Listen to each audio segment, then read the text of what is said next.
You're listening to the AV-IT Amplifier. Each week, we'll feature voices and ideas that need to be amplified in the higher education and pro-AV IT communities. This show is brought to you by higheredav.com. And now here's your host, Ryan Gray.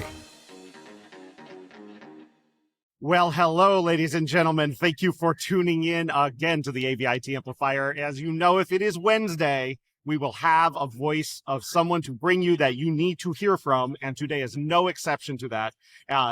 Someone who probably needs no introduction, but we're really lucky to be able to speak with her today. And so, Joey, please introduce yourself. Who are you, and what do you do? I am JLloyd. I am the Senior Director of Business Development at Avixa. And what on earth does that actually mean? Oh, goodness. Well, that means that it is my responsibility to make sure that member companies, non-member companies, really anyone in the pro AV ecosystem knows that Avixa is around, that we are more than the sum of our parts, which means we are more than Infocom. Sort of my favorite answer when I introduce myself as of late is, oh, we have a booth. And that is fantastic. I love to hear that we have our booth set. But I have so much more to offer, and that's where my job comes into play. All right, so we're going to dive into that. But today we are, I would say, in a booth. This is barely a booth. Like, this is as much as you could consider a booth. But we were able to catch up with you in person today at Enterprise Connect. Yes. So first, thank you for coming. And I'd like to start with, so Avixa has a lot more to offer than Infocom. It's a show, it is that sort of thing. But now I find you here at another show. So what are you here doing? Well, Enterprise Connect is a really interesting space because it's all things UCC, it's all things conference and collaboration. Just, pick your letters, whichever words you want to use there. But it's a conference, right? So there's the educational aspects of what's going on, what's trending, what's hot, what do we need to know about? And then there is this really fantastic show floor that's a little bit of pro AV, right? So we know some of our folks that are here, right? They're real familiar. But then there's this whole call center piece, and there's this whole telephony piece, right? And so those are some of the areas that may or may not be making their way into our world, but it's great to see how this comes together and what's here. And, it's a different set of people. It's not always your pro AV people, right? So it's kind of that new opportunity to be somewhere in person, create those relationships. At Infocom and at Avixa, we talk a lot about what in-person means and the power and the spirit and the right of what that is. And this is just another one of those touch points. It doesn't necessarily have to be an Infocom for there to be one of those exciting adventures. Right. So is it a little more fun to walk around a show floor that you're not responsible for making sure everything goes great? God, yes. Exactly. I get to hear, the good, the bad, the ugly, and I don't have to answer for it. Yeah. Oh, you don't enjoy that? Oh, that part is great. Fantastic. It's like when we're on someone else's campus and while you hear something going on and you're like, oh yeah, we at a panel yesterday and Mike from UCF was like, I can't stick around. I got X, Y, and Z, this problem with our Zoom. I gotta go. And you're like, oh, I'm so glad that wasn't me today. Not mine. I'm not really here. Okay. So then, we are in the ramp up to Infocom, and you're right. Like that will be a topic of a lot of what higher ed and HETMA is thinking about over the coming weeks. But in talking about the things that Avixa does outside of that, what are, when you think about end users as members of Avixa, right? My college is a member, other people don't know. What are the things that we're not taking advantage of that we should be taking advantage of? Y'all are actually taking advantage of a lot. So as much as I love HETMA and I love sitting here with you, you're kind of not my core audience in this current role.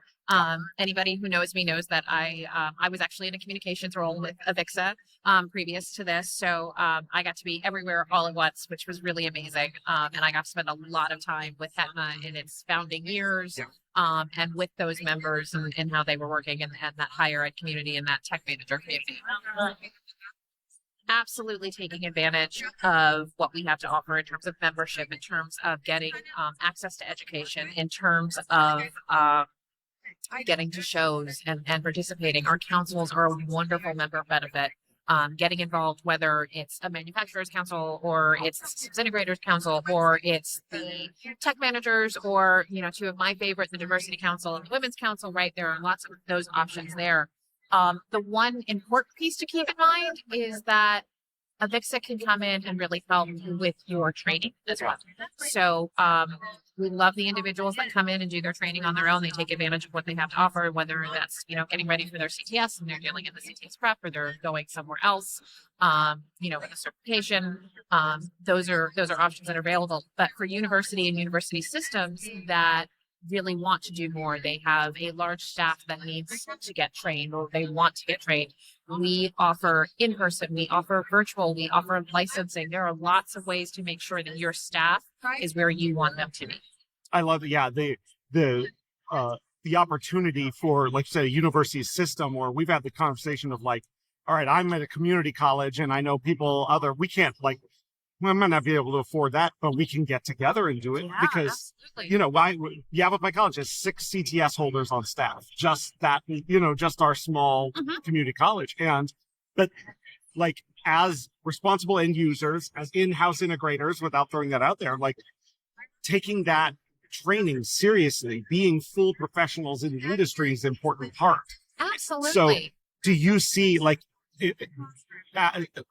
are there other companies and things bringing in Avixa to do that along, so that, sorry, I'm losing my whole train of thought on it because, it's a loud show and we're doing okay. But, the point was seeing ourselves as a full member of the entire ecosystem of AV, not just the consumer, it's like the spender of the last dollar or whatever. Seems like that's one of the key things I like about what Avixa does for universities and higher education institutions. Yeah, I talk about y'all as tech managers a lot. I use that term a lot. And you're kind of unique, right? Because you are both the buyer and the consumer and the embedded integrator all in one. So it really does make you somewhat unique out there, and HETMA makes that even more unique in what you do specifically. So it's a great group. I love it. Okay, so is that that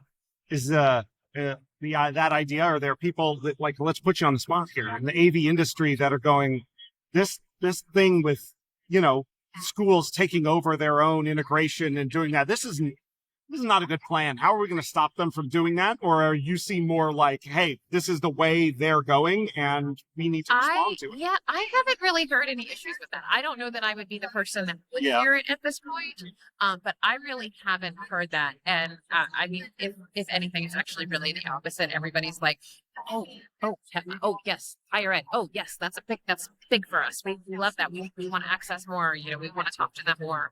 I think it's just sort of a known entity that we all are a little bit different. If you're technically in depth, right? You are an educated buyer.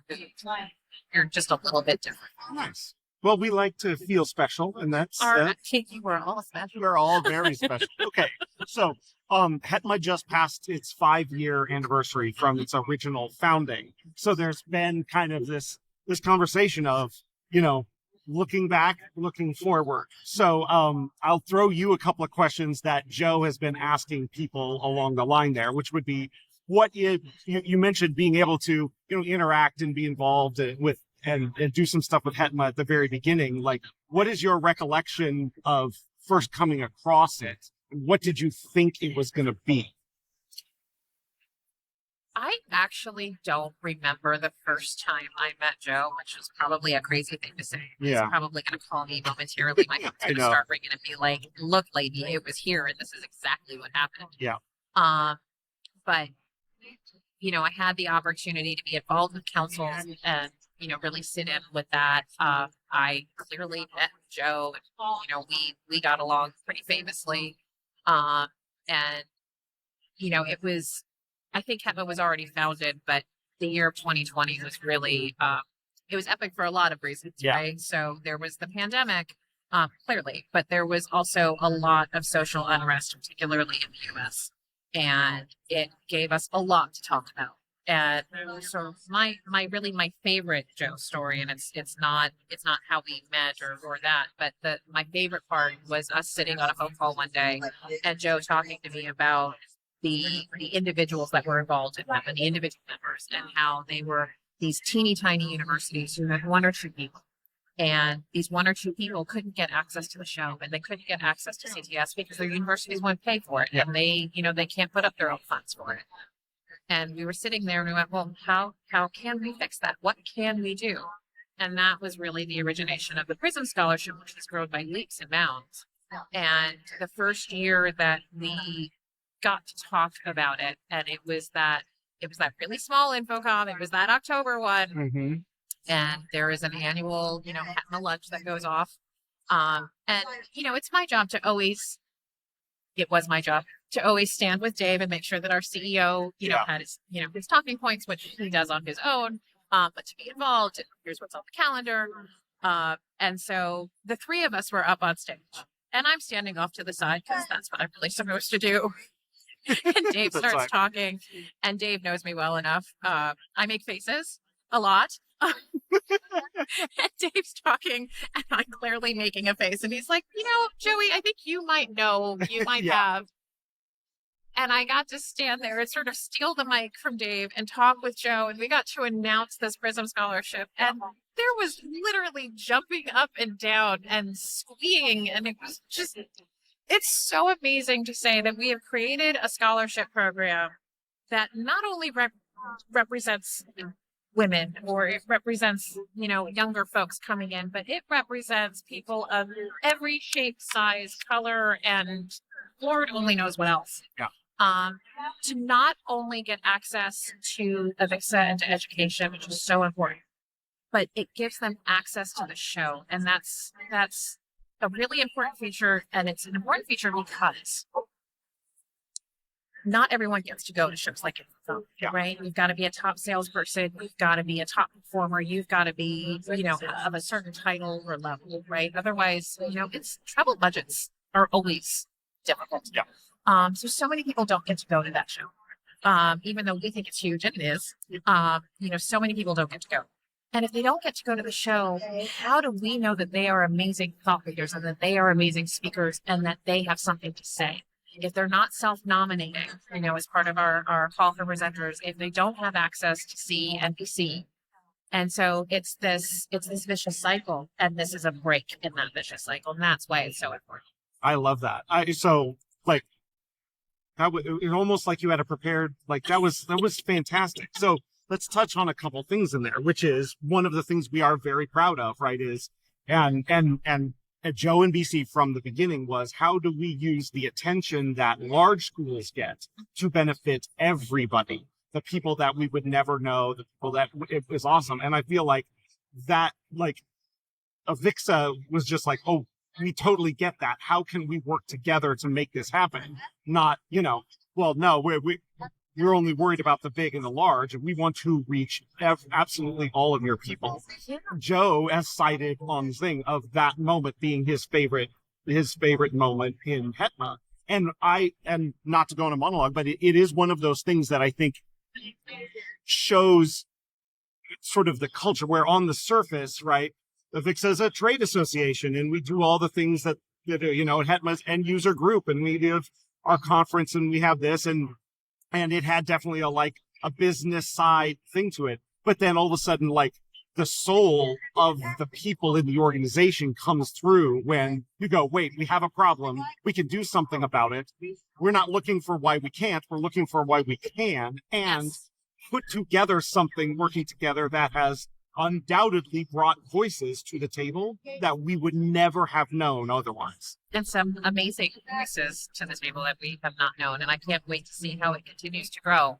We do have a soul. Exactly. But we really do.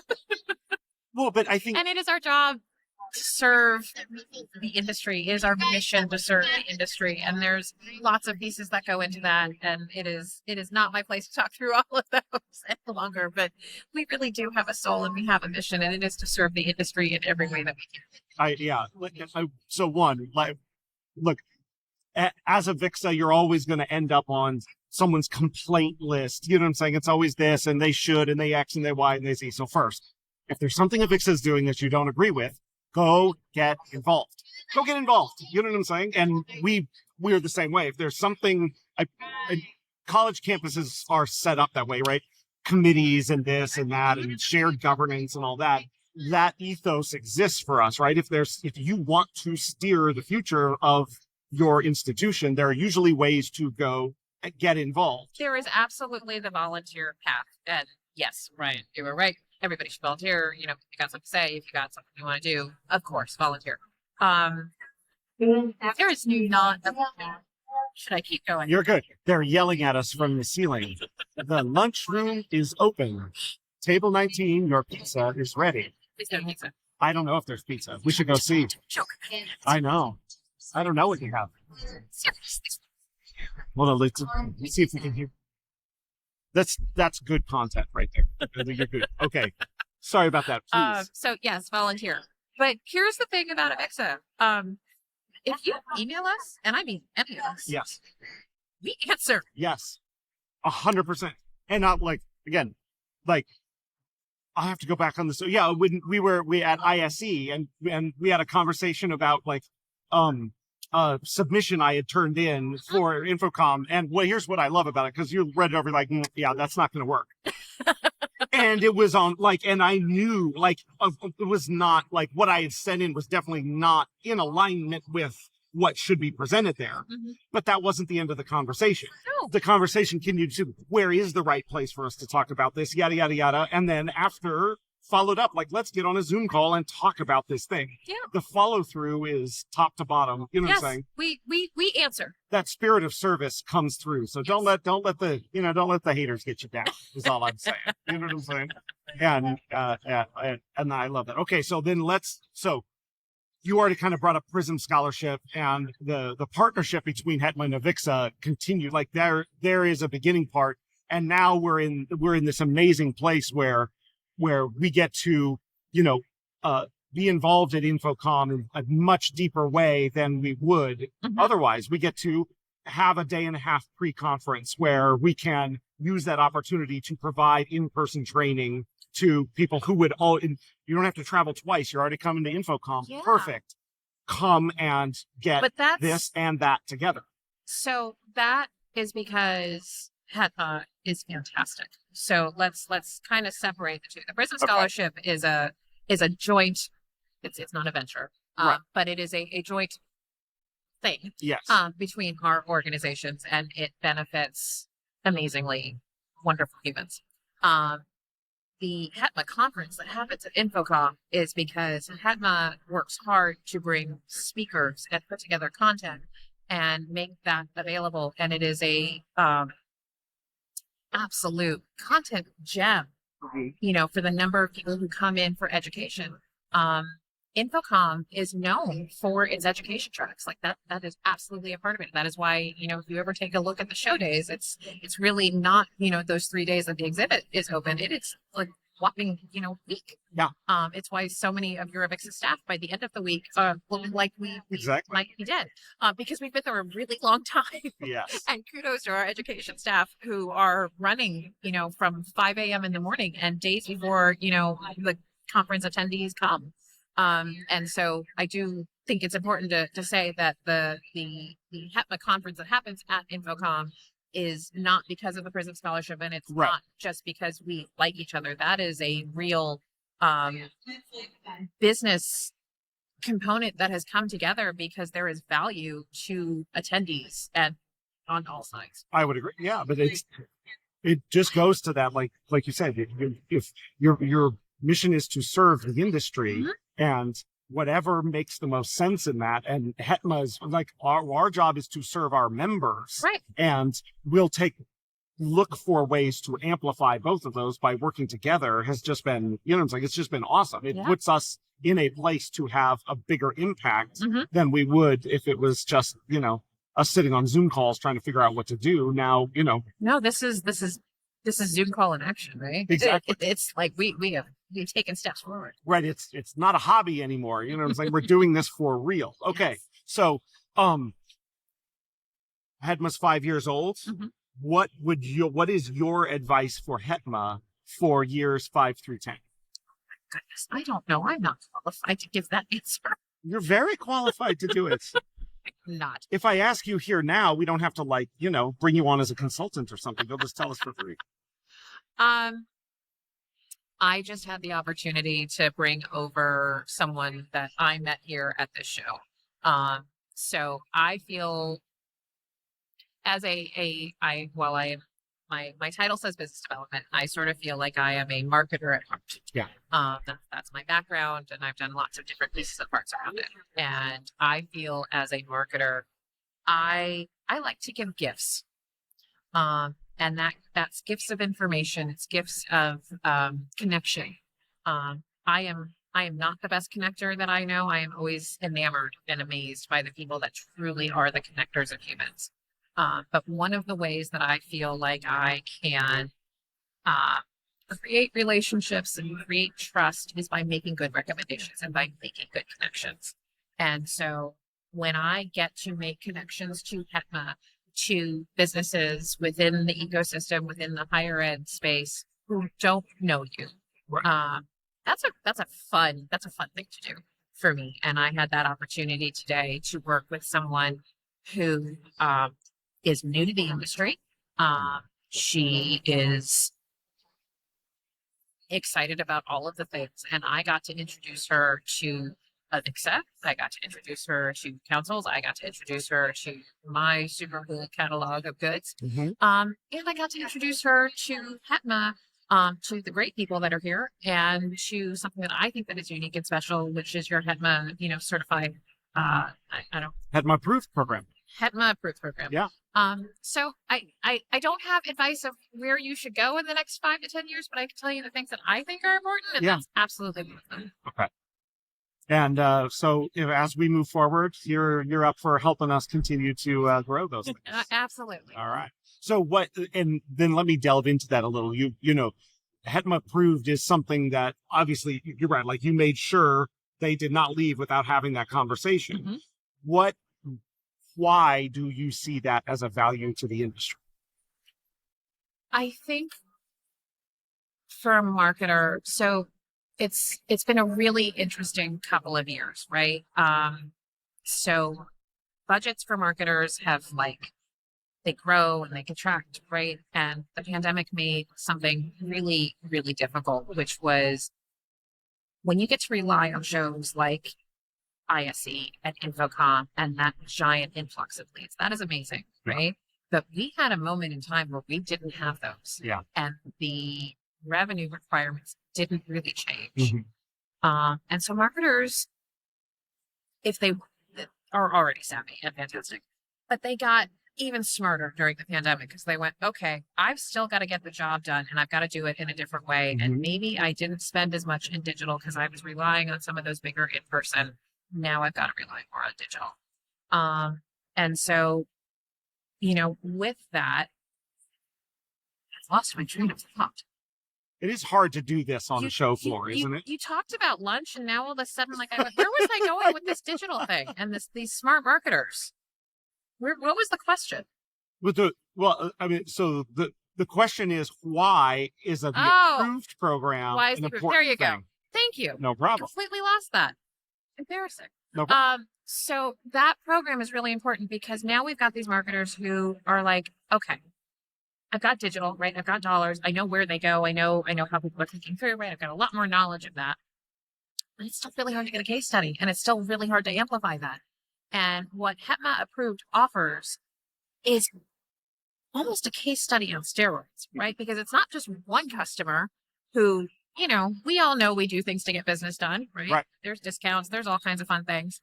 And HETMA approved it's a trust, and it's honorable. And I think that's kind of you and I were having a conversation earlier this week about a story that I learned and heard about food and something else.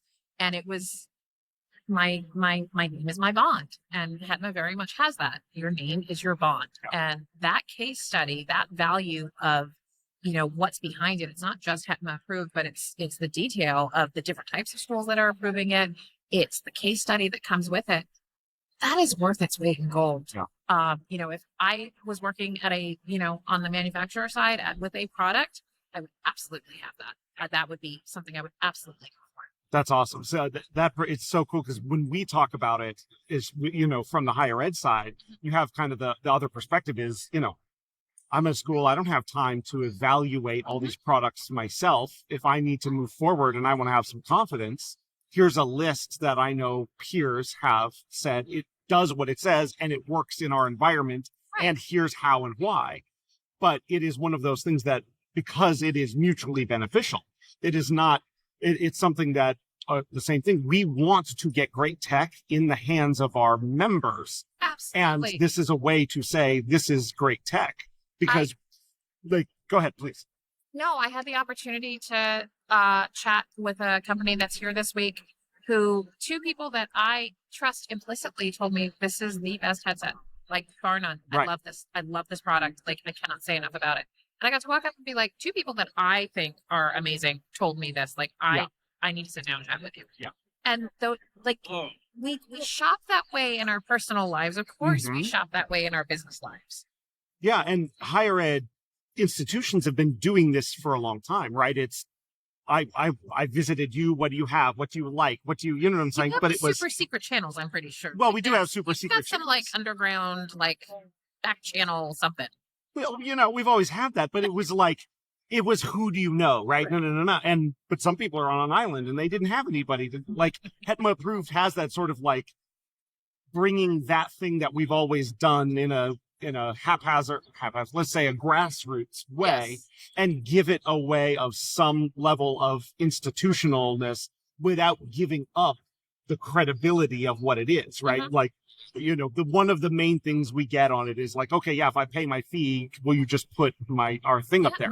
No. You're going to send it out. You're going to do the thing and we're going to give you the feedback. Right. And we don't, I like to tell it when it's in there, which is there have been more than one, but one in particular early on that did not pass. Mm-hmm. And, we don't trumpet from the rooftops, hey, this thing didn't pass, but we put together the same white paper, gave it back to that manufacturer. Here's what it did. They went back, redesigned it, and resubmitted it. And it went back to, in that one, to the same evaluators and other ones, right? That time, and passed the next time. Nice. And is now something that you see across tons of universities. So it has that sorry, now I'm talking and you're the guest, but that's sort of how can we as an end user group play our part in the industry? And I like to tell that story because that is now a successful and profitable product. And we get to say, we helped do it in an institutional way, which I think is kind of. Yeah, I think anytime that you can make connections, connections are hard, right? We have LinkedIn, we have a Vixen Exchange, we have all these different digital ways that we can connect with people. But the connection, there's so much that HIPAA does that I think is valuable, and we're talking about that approved by, but also just the fact that you're bringing people together, both virtually and in person, and giving that network to, it's almost like getting thrown together at school, right? Mm-hmm. Your classmates or your busmates, right? And I don't think there is a single person that would argue that the older we get, the harder it is to make friends. Yeah. And you're creating that platform for that runway for that. And I think that's really special and unique. Well, I do too. I spend a lot of time, I spend a lot of unpaid time working to do it, but that's kind of back to that, the soul of the people is what makes an organization. And it's clear from, people in HETMA, but also people in Avixa that they're there because they love what we do, and you know who you're trying to serve, and ultimately the why is, it sounds so grandiose, but the world is a little bit of a better place because Avixa is here doing what it's doing for this industry. Tell me I'm wrong. I wouldn't. I fell into the AV industry as many of us did. But I love our industry. Yeah. I really, really do. And anytime I talk to someone about it, or I get the chance to, introduce somebody to the industry or, a new interview, someone, like that. And I get to say, our industry is, it's a lot like family. and we fight and we bicker like family, but we love like family. Yeah. And that's kind of the amazing part. And it really is an industry that, I mean, it's why you see people that they fall in and they just don't leave, right? They just keep, where's the next thing? What is, what am I going to now? And, how can I make this it's not my job, it's my career. Right. Well, Joey, please do not leave us here in the AV industry. You know what I'm saying? We need you. I have too much to do. I've got goals. Yeah, good. Well, however we can help you reach those goals, continue to ask. You know what I'm saying? Okay, if people did want to, I mean, you said you'll answer if people reach out. How would people find you if they thought, you know what, I've got an idea for Joey, or I just want to pick her brain on something? How would they find you? Okay, so you can find me on all the socials. I don't post all that often, but I am there. So you can find me on Twitter, you can find me on Insta, and definitely on LinkedIn, which would be my better recommendation there. And you can reach me at JLloyd, that is JLLOYD at avixa.org. All right. I recommend everybody go follow those and reach out to Joey. She's actually here to help, and she does a great job of it. Thank you for joining us today. Thank you for having me. Thank you for listening to the AV IT Amplifier. Tune in next week for more with today's guest. It'll be great or your money back. Your host has been Ryan Gray. He's on the tweeters at Ryan_A_Gray, or find him on LinkedIn to connect. Please subscribe and give the show a rating and review wherever you get your podcasts. This show is brought to you by higheredav.com. The views expressed here are not necessarily those of our respective institutions, employers, or sponsors. Everyone hang in there, go easy, and we'll be back next week.